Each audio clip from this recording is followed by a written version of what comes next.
지난 한 주 여러분은 어떤 삶을 사시다가 이 자리에 오셨습니까?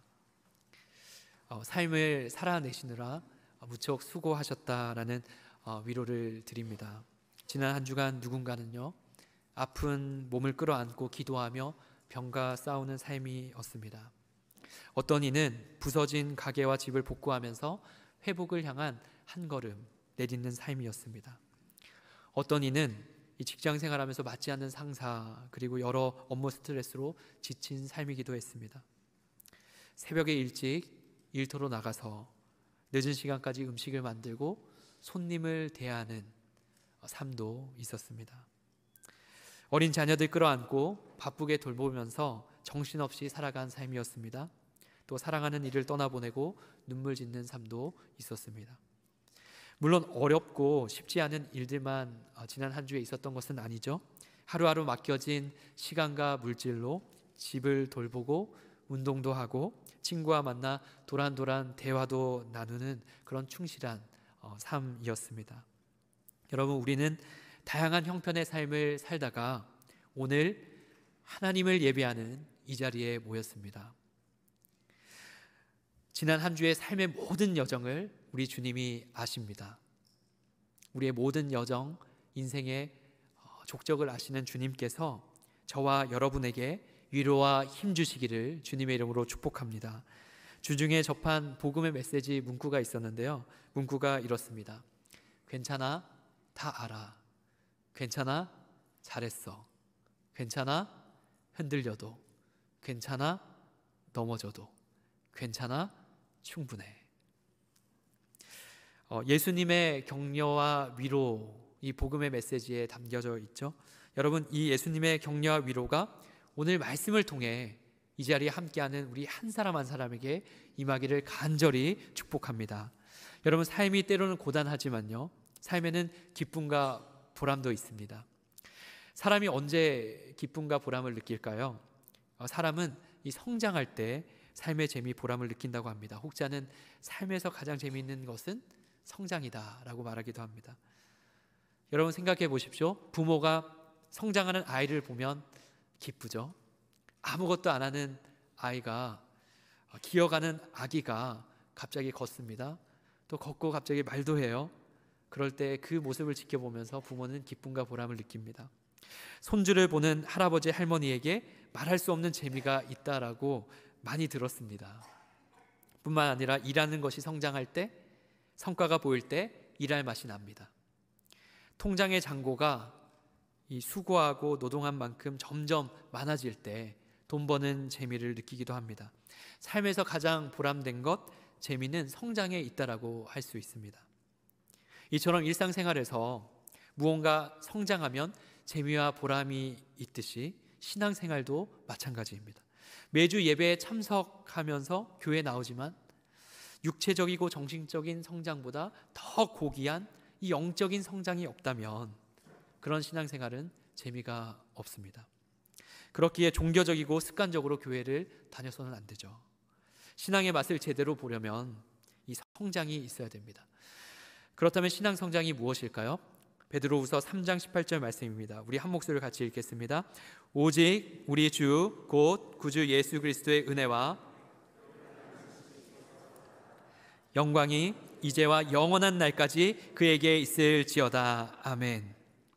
신앙 성장은 은혜 안에서 인생의 유일한 구원자, 주인 되신 예수님을 아는 지식이 자라는 것을 말합니다.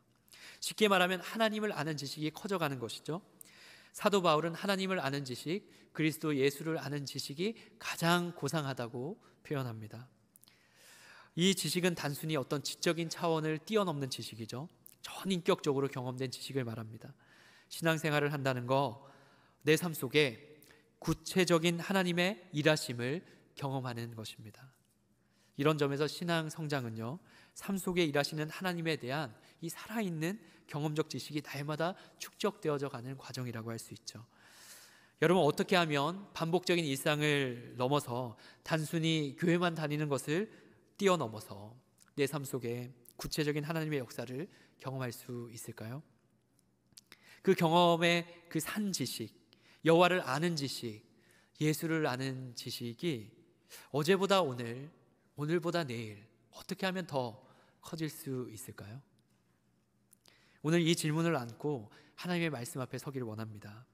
우리가 읽은 본문 말씀은요, 하나님을 깊이 경험한 한 사람이 등장하고 있습니다. 바로 여호수아이죠.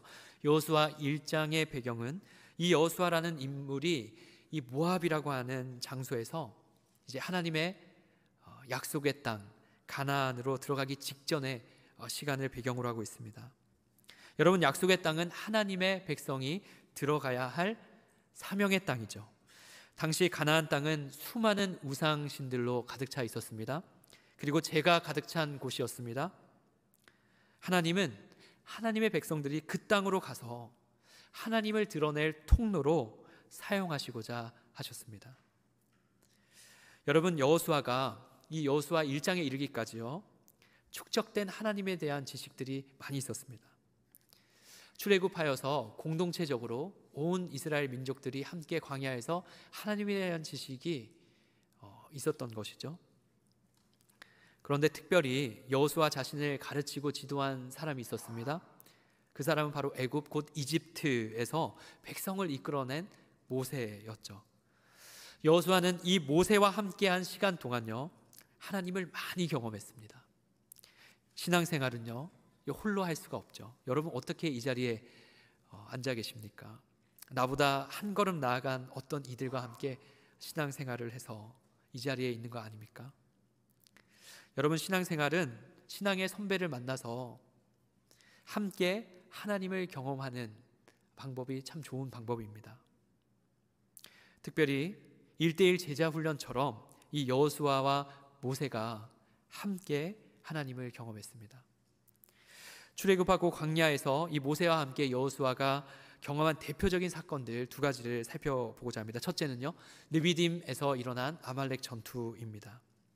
출애굽기 17장에 보면 이 전투가 나오는데요, 출애굽한 지 한 2달 정도 지났을 때 일입니다. 아말렉이라고 하는 민족이 이 출애굽한 백성들을 공격했습니다. 이 아말렉이라고 하는 그 뜻이 골짜기에 사는 자들이라는 뜻입니다. 한마디로 말하면 산적입니다. 이 산적이 이스라엘 출애굽한 백성들을 공격한 것이죠. 전투가 일어났습니다. 그때 처음으로 이 전투에 있어서 모세가 여호수아의 이름을 부릅니다. 구약 성경에 여호수아라는 이름이 처음으로 등장하는 곳이 이 대목입니다. 출애굽기 17장 9절 말씀 함께 합독합니다. 시작. 모세가 여호수아에게 이르되 우리를 위하여 내일 내가 하나님의 지팡이를 손에 잡고 산꼭대기에 서리라. 아멘. 이 전투에서 여호수아는 기가 막힌 경험을 하게 됩니다. 어떤 경험이었냐면, 모세가 산 위에서 두 손을 높이 들고 기도하니까 그 전투의 양상이 이 전세가 이스라엘로 기우는 겁니다. 그런데 그 높이 든 손이 낮아지니까 아말렉으로 또 전세가 우세해지는 일들이 벌어졌습니다. 모세의 기도하는 손이 피곤하여서 내려올 때 다행히도 기도의 동력자 아론과 훌이 그 두 손을 떠받쳐서 함께 끝까지 기도했을 때 최종적으로 여호수아와 이스라엘 백성들은 승리를 경험하게 됩니다. 하나님께서는 하나님의 백성의 이 전투의 승패가 단순히 실력을 넘어서서 하나님의 도우심으로 승리할 수 있다는 것을 보여주셨습니다. 여러분, 여호수아가 이 사건을 통해서 무엇을 경험했겠습니까? 바로 기도의 힘을 경험했습니다. 사랑하는 여러분, 기도로 승리할 줄 믿습니다. 치열한 삶의 현장에서 승리할 수 있는 길은 다른 데 있지 않아요. 실력도 필요하지만 기도가 없으면 진정한 승리를 할 수 없습니다. 내 실력으로 아무리 성공을 할지라도 그것은 일시적인 성공이고, 인생의 궁극적인 승리는 하나님의 도우심에 달려 있습니다. 하나님을 경험하는 것이 인생의 진정한 승리입니다. 내가 원하는 대로 결과가 되든 안 되든 기도하며 사는 삶에는요, 하나님을 경험하는 인생의 승리가 반드시 뒤따릅니다. 아말렉 전투의 이 승리 직후에 하나님께서는 또 중요한 명령을 모세에게 합니다. 출애굽기 17장 14절 말씀인데요, 한 목소리로 읽습니다. 시작. 여호와께서 모세에게 이르시되 이것을 책에 기록하여 기념하게 하고 여호수아의 귀에 외어 들리라.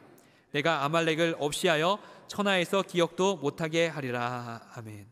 하나님께서 모세에게 명령하시기를 이 승리가 어떤 과정에서 이루어졌는지 하나님의 승리를 책에 기록하라고 명합니다. 여기서 중요한 명령이 이어지는데 여호수아의 귀에 외어 들리라고 명령하셨습니다. 왜 하나님께서 기록하게 하셨을까요, 여러분? 인간의 기억의 한계 때문입니다. 책으로 남겨야지만 끊임없이 하나님이 행하셨던 일들을 기억할 수 있기 때문이죠. 여호수아의 이 신앙 여정의 이 느비딤 전투의 사건은요, 하나님의 능력을 이 기도로 구하는 것, 또한 기록된 책으로 하나님을 기억하는 것, 이러한 두 가지의 교훈을 얻었습니다. 모세가 여호수아와 함께 경험한 또 다른 사건, 두 번째는요, 시내산에서 일어난 하나님의 임재의 경험입니다. 여러분, 임재라는 것이 무엇입니까? 임재는 나타나는 것을 의미하죠. 출애굽한 이스라엘 백성들이 한 3개월 정도 지났을 때 르비딤에서 2달 정도의 시간이었고 한 달 정도 더 걸려서 이 시내산에 도착했습니다. 그 시내산에 하나님이 나타나셨습니다. 하나님이 나타나셔서 그 구름이 빽빽하게 그 시내산을 둘러 덮었습니다. 하나님의 음성이 들렸습니다. 그 시내산 아래에 자리한 이스라엘 백성들이 그 음성을 듣고 하나님의 존재 앞에, 그 위엄 앞에 떨었다라고 말씀을 기록합니다. 여러분, 그 시내산에서 하나님은 그 출애굽한 백성들과 언약을 맺으셨어요. 이 언약의 내용은 이렇습니다. 나는 너희의 하나님이 되리라. 그리고 너희는 나의 백성이 되리라는 약속입니다. 여러분, 언약은 마치 결혼과 같죠? 신랑 되시는 하나님과 신부된 백성들이 언약 관계를 세우는 장소, 그 세웠던 장소가 시내산이었습니다. 너희는 하나님의 백성이다 라고 공식적으로 선언된 자리가 시내산이었죠. 그 과정 속에 놀라운 일이 있었는데요. 그 과정 속에 놀라운 일은 이 모세와 아론과 나답과 아비후 이스라엘 장로 70명이 이 시내산에 올라가서 하나님의 존재를 깊이 경험하게 되었다는 거예요. 하나님을 보는 경험을 했습니다. 출애굽기 24장 10절 11절 제가 봉독합니다. 이스라엘의 하나님을 보니 그의 발 아래에는 천국을 편듯하고 하늘같이 청명하더라. 하나님이 이스라엘 자손들의 존귀한 자들에게는 손을 대지 아니하셨고 그들은 하나님을 뵙고 먹고 마셨더라. 아멘. 구약 성경에서 이 죄된 인간이 거룩하신 하나님을 보면 죽는다는 것이 보편적인 개념입니다. 그런데 하나님께서 허용한 사람들, 존귀한 자들에게 손을 대지 않으셨고요. 그리고 하나님을 그들은 뵙고 먹고 마시는 놀라운 경험을 했습니다. 이어서 하나님은 이 모세에게 십계명 돌판을 주기 위해 모세를 부르셨습니다. 그때 모세가 홀로 가지 않고요, 여호수아와 함께합니다. 출애굽기 24장 13절 함께 읽습니다. 시작. 모세가 그의 부하 여호수아와 함께 일어나 모세가 하나님의 산으로 올라가며. 아멘. 여러분, 이렇게 생각하셔야 됩니다. 장로 70명과 여러 사람들이 하나님의 임재를 경험하고 있을 때에 그 순간 하나님이 모세를 부르셔서 조금 더 시내산 높은 곳으로 올라오라고 하셨습니다. 그 이유는 십계명을 주시기 위함이었습니다. 그때 모세는 홀로 가지 않고 여호수아와 함께 갑니다. 아마도 젊은 여호수아가 조금 나이가 있었던 모세를 도와서 올라갔던 것 같습니다. 여호수아는 그 모세가 빽빽한 구름 속에 하나님의 임재가 가득 찬 그 자리에, 그곳에 머무르는 모세의 모습을 실제로 보았습니다. 하나님의 임재가 있는 그것을 본 산 증인이 된 것이죠. 여러분, 여호수아가 이 시내산에서 경험한 것이 무엇이겠습니까? 하나님의 존재가 자신 가까이에 있다. 하나님은 살아계신다. 하나님은 가까이 계시다. 이런 것을 인식하게 되었습니다. 또한 여호수아는요, 그 빽빽한 구름에 나와서 모세의 두 팔에 있는 이 두 돌판을 보면서 하나님이 친히 새겨주신 말씀을, 기록된 말씀을 두 눈으로 똑똑히 보았습니다. 여호수아에게 이 경험은요, 보이지 않는 하나님이 보이는 세계를 뚫고 오실 수 있다라는 것을 알게 된 경험이었어요. 그래서 시내산에서 존재하시는 하나님, 그리고 십계명 곧 말씀을 주신 하나님을 경험했습니다. 여러분, 여호수아의 이 신앙의 여정에 있어서 모세와 함께한 시간들 어떻습니까? 정말 특별한 경험이지 않습니까? 모세와 함께하면서 하나님의 능력을 체험했고, 하나님의 음성과 역사가 담긴 책을 기록했고, 하나님의 존재를 깊이 경험하게 되었습니다. 여러분, 하나님의 존재와 또 기록된 말씀은요, 정말 뗄 수 없는 관계에 있다는 것을 우리는 이 역사 속에서 보게 됩니다. 여러분, 보이지 않는 하나님을 보이는 세계에 드러내는 방식이 바로 기록된 책, 말씀이기 때문입니다. 여러분, 여호수아는 이 모세와 함께 이런 체험을 한 거예요. 사랑하는 여러분, 여러분들의 삶 가운데 하나님을 깊이 경험하는 놀라운 일들이 날마다 풍성하게 임하시기를 주님의 이름으로 축복합니다. 이를 위해서 정말 여호수아에게 모세가 있었던 것이죠. 신앙생활은 혼자 할 수 없습니다. 곁에 있는 사람과 함께 해야 신앙생활을 잘 할 수 있는 것이죠. 여러분, 오늘 본문 말씀 여호수아서 1장 1절에서 9절까지 신앙이 어떻게 성장할 수 있는 길, 그 길을 우리에게 알려주고 있습니다. 신앙 성장을 위한 세 가지의 지침을 말씀을 통해 우리가 교훈을 얻고자 합니다. 첫 번째, 저를 따라 보실까요? 절망을 통해 하나님을 만나라.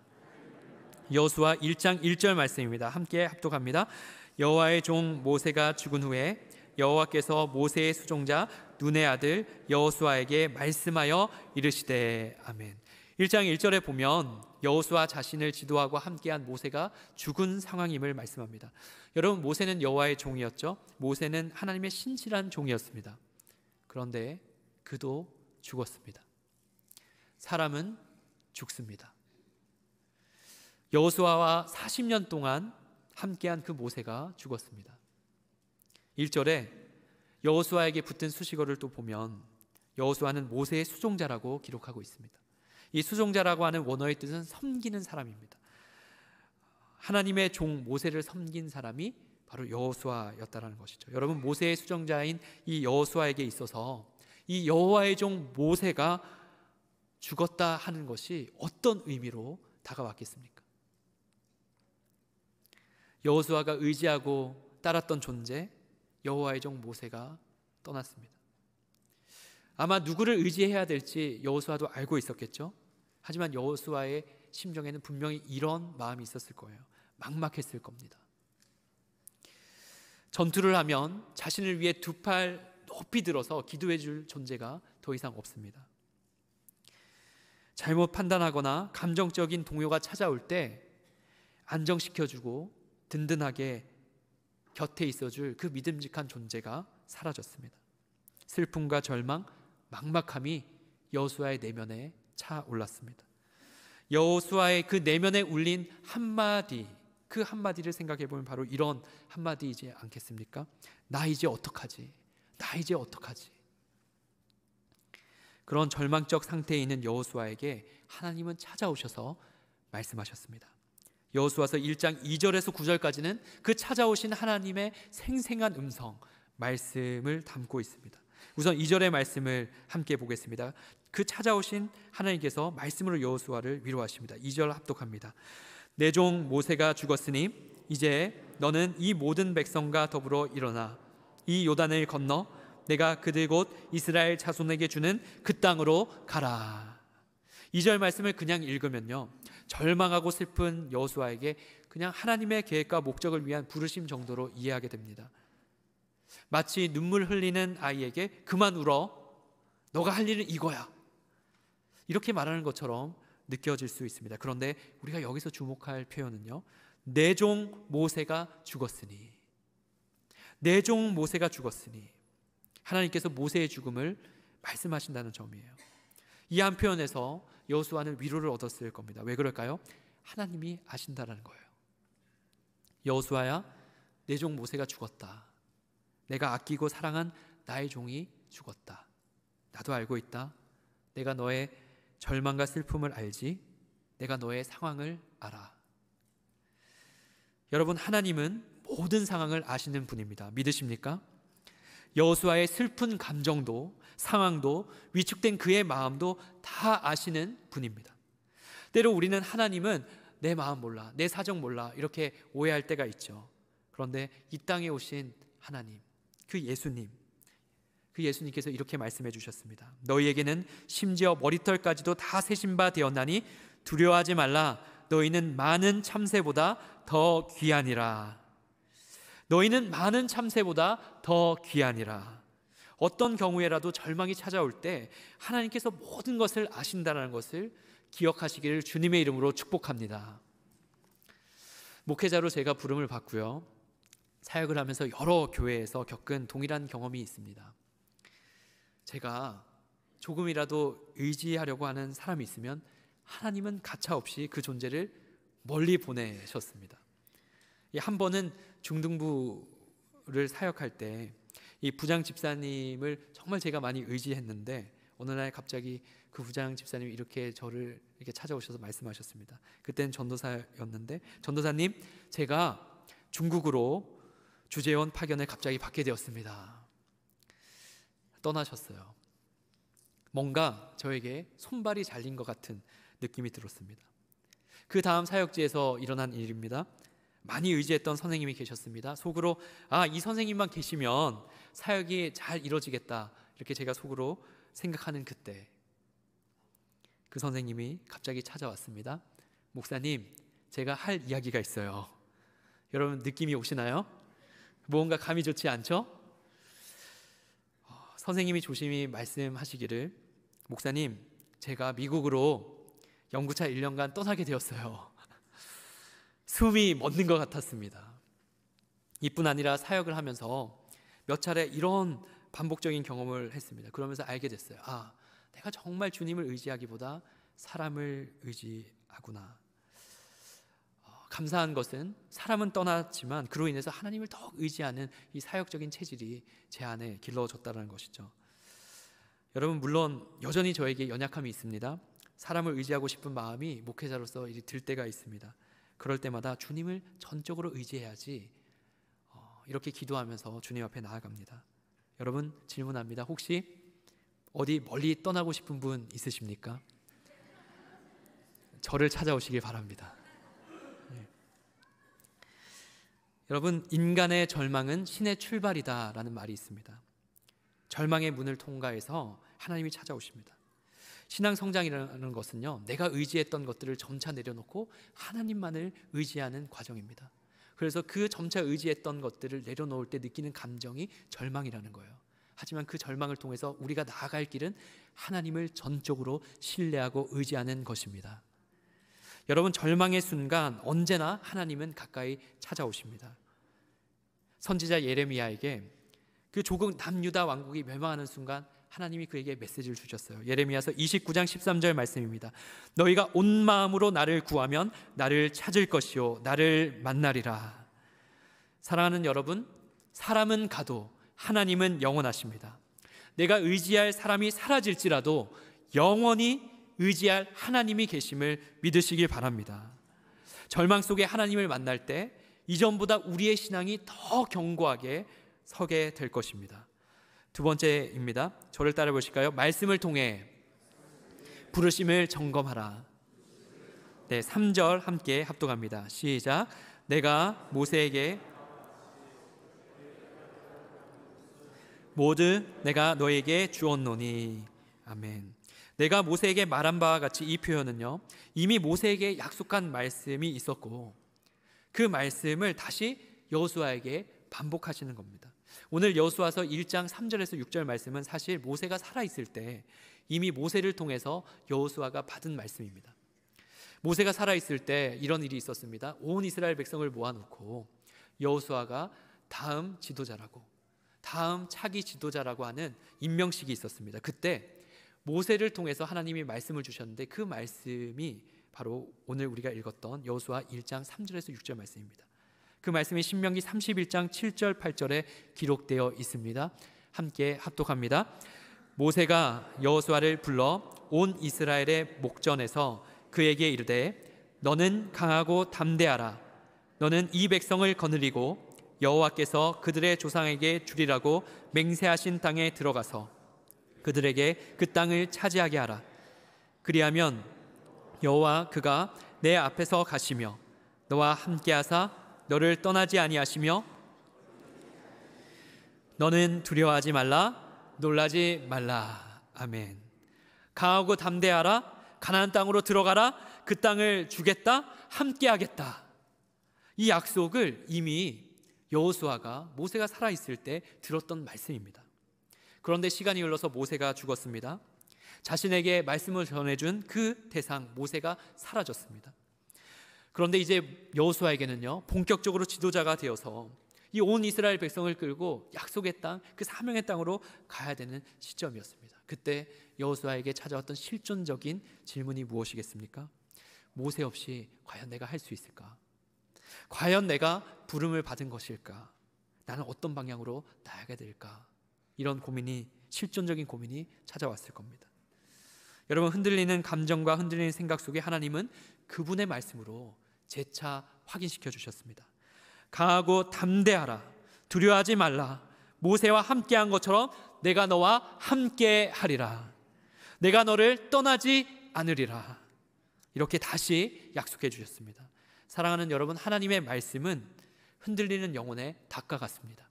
우리의 영혼의 내면 세계가 흔들릴 때가 있죠. 신앙생활하면서 마구 흔들릴 때가 있습니다. 그럴 때 그 질서를 바로 잡을 수 있는 유일한 길은 말씀으로 돌아가는 길인 줄 믿습니다. 그 말씀을 통해 우리의 존재적인 기반을 확인하는 거예요. 나의 부르심을 점검하고 확인하는 겁니다. 나는 못해요. 나는 자격 없어요.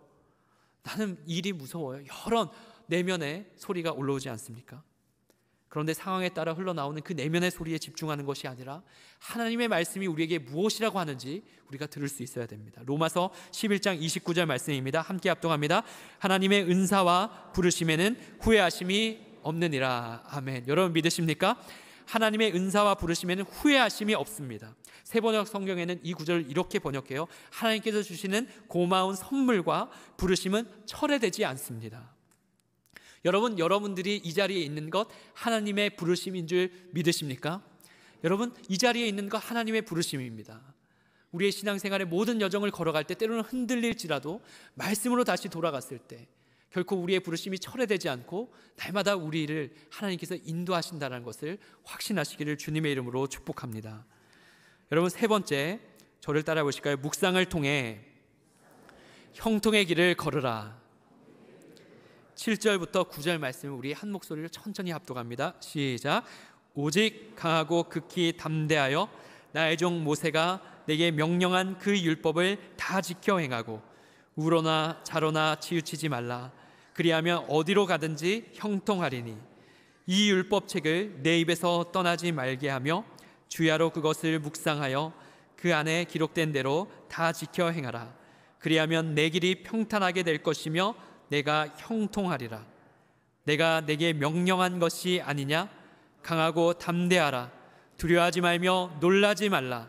내가 어디로 가든지 내 하나님 여호와가 너와 함께 하느니라 하시니라. 아멘.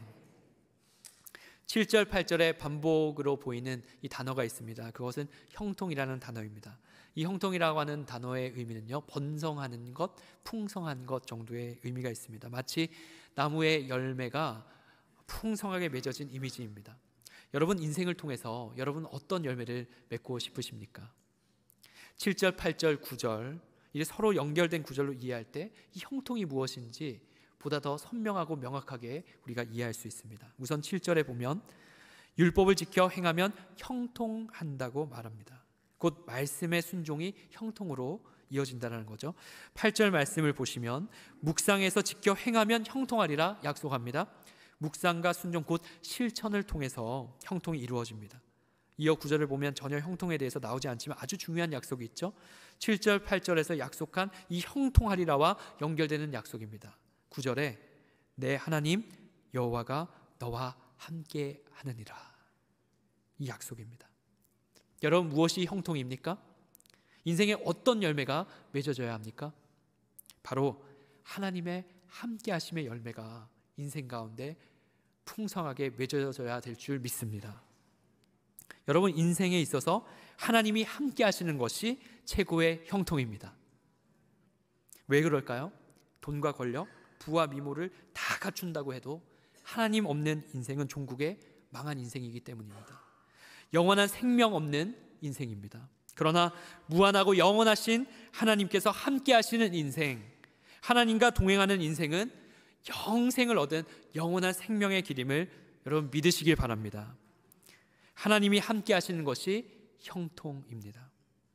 여러분, 하나님께서 함께 하시는 인생에는요, 말씀에 보면 말씀을 묵상하고 순종하는 삶이 전제되어 있죠. 여러분, 묵상이 무엇이죠? 이 묵상은 원어의 의미에 따르면 읊조린다라고 하는 의미가 있지 않습니까? 이 말씀이 내 입에, 그리고 내 생각에, 내 마음의 저변까지 깊게 스며드는 작업이 이 묵상입니다. 그 말씀을 적용해서 실천하는 것이 순종이죠. 율법책을 묵상하고 다 지켜 행하라. 그리하면 내가 형통하리라. 여러분, 묵상하고 순종하여서 하나님과 동행하는 삶, 이러한 삶은요, 하나님의 백성이 사는 방식입니다. 하나님께서는 이 여호수아에게 명령한 이 말씀을 주신 이유는 바로 결국 가나안 땅, 사명의 땅에서 하나님을 드러내기 위한 거룩한 삶의 방식으로 이 백성들을 사용하시기 위함입니다. 오늘날도 마찬가지죠. 여러분, 우리가 사명으로 살아내야 할 치열한 세상 속에 우리는 말씀을 묵상하고 순종하는 사람이 되어서 하나님의 존재를 세상 가운데 드러내야 할 줄 믿습니다. 여호수아에게 묵상하러 주신 기록된 말씀, 이 율법책, 오늘 우리에게 또 다른 차원의 의미가 있죠. 그것은 여호수아에게 주신 이 율법책이 궁극적으로 가리키는 존재가 있습니다. 바로 말씀이 육신이 되어 이 땅에 오신 예수님입니다. 요한복음 1장 1절 말씀입니다. 합독합니다. 태초에 말씀이 계시니라. 이 말씀이 하나님과 함께 계셨으니 이 말씀은 곧 하나님이시니라. 아멘. 말씀이신 하나님께서 이 땅에 육신을 입고 오셨습니다. 우리가 믿는 예수님이죠. 예수님은 율법의 완성 마침이 되십니다. 이 예수님을 믿고 내 안에 임한 이 성령님과 동행하는 삶이야말로 형통한 삶을 살아가는 모습입니다. 예수님은 이 땅에 오신 이유를 이렇게 말씀하셨어요. 내가 온 것은 양으로 하여금 생명을 얻게 하고 더 풍성히 얻게 하려는 것이니라. 예수님과 동행하는 삶은 풍성한 삶으로의 초대입니다. 풍성한 삶이 형통한 삶이죠. 사랑하는 여러분, 여호수아에게 명령하신 주님의 말씀을 오늘 나의 말씀으로 받으시기를 간절히 축복합니다. 하나님의 말씀을 사랑하시길 바랍니다. 그 말씀이 궁극적으로 가리키는 예수 그리스도를 사랑하시길 바랍니다. 말씀을 묵상하고 연구하고 또 마음에 적용되도록 힘써 보십시오. 묵상과 순종으로 말씀과 교제하는 것이 살아계신 하나님과 교제하는 방식입니다. 어떤 한 사람이 자신의 정원에 머물고 있었습니다. 아이들의 소리가 들렸는데 아이들의 노래 소리입니다. 톨레레게 톨레레게, 집어들고 읽어봐, 집어들고 읽어봐라고 하는 노래였습니다. 그 노래를 듣고 정말 집어서 뭔가를 읽어봐야 되겠다는 생각이 들어 책을 들어서 펼쳤습니다. 그 책은 성경책이었고 때마침 로마서 13장 13절에서 14절 말씀이 눈에 들어왔습니다. 우리 함께 합독합니다. 낮에와 같이 단정히 행하고 방탕하거나 술 취하지 말며 음란하거나 호색하지 말며 다투거나 시기하지 말고 오직 주 예수 그리스도로 옷 입고 정욕을 위하여 육신의 일을 도모하지 말라. 여러분, 이 말씀이 그 사람의 그 상태를 그대로 꼬집는 말씀이었어요. 정욕을 위해 살고 있었습니다. 술 취해서 살고 있었습니다. 그런데 잡아들고 읽어라고 하는 그 노래소리에 성경책이 펼쳐져서 들어왔던 그 말씀을 접하는 순간 그 사람의 어두운 마음에 빛이 임함을 느꼈습니다. 이 이야기의 주인공은 고백록의 저자, 여러분 아시다시피 성 어거스틴입니다. 그의 회심이 이 하나님의 말씀으로부터 비롯되었습니다. 만이교 이단에 빠졌던 사람이었습니다. 그런데 그 모든 길을 내려놓고 말씀의 사역자로 교회의 교부로 변화되었습니다. 여러분, 말씀은 힘이 있습니다. 그 말씀이 내 삶에 침투해서 오면 삶은 변화되게 되어 있습니다. 하나님의 존재가 그 말씀에 침투된 말씀을 통해서 하나님의 존재가 우리의 삶에 드러나게 될 줄 믿습니다. 주님의 말씀은 내 발의 등이요 내 길의 빛이니이다. 어두운 세상을 밝히는 것은 말씀으로 비롯됩니다. 사랑하는 여러분, 말씀을 사랑하시길 바랍니다.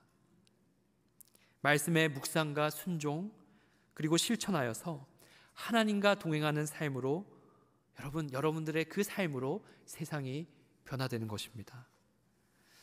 여러분, 우리는 오늘 여호수아서 말씀을 통해서 하나님을 경험하는 길, 신앙이 성장하는 길에 대해서 함께 나누었습니다. 여러분 기억하십시오. 인생의 어떤 순간에서도 하나님은 우리에게 찾아오십니다.